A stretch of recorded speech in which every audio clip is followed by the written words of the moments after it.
Hey there, tech enthusiasts. Welcome back to our channel, where we break down the latest features to make your digital life easier. Today, we're tackling something super handy: how to turn on live activities in 2025.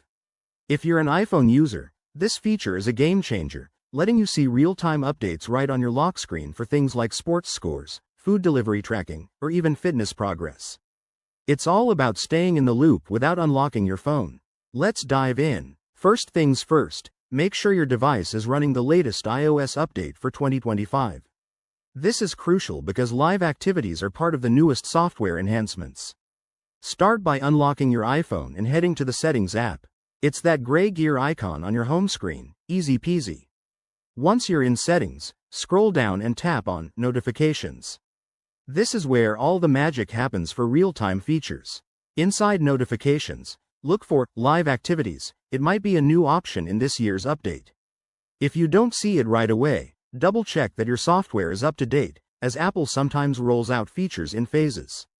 Now, toggle the switch next to Live Activities to turn it on. You'll see it light up green, meaning it's active.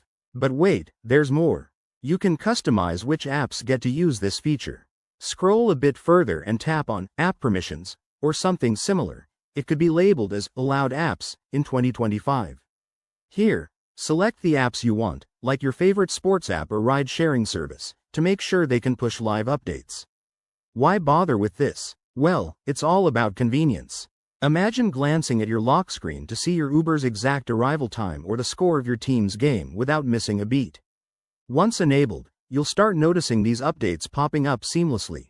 And that's it, you've just unlocked live activities on your iPhone. If you run into any issues, double-check your iOS version or restart your device. Thanks for watching. Hit that like button if this helped, and subscribe for more tech tips.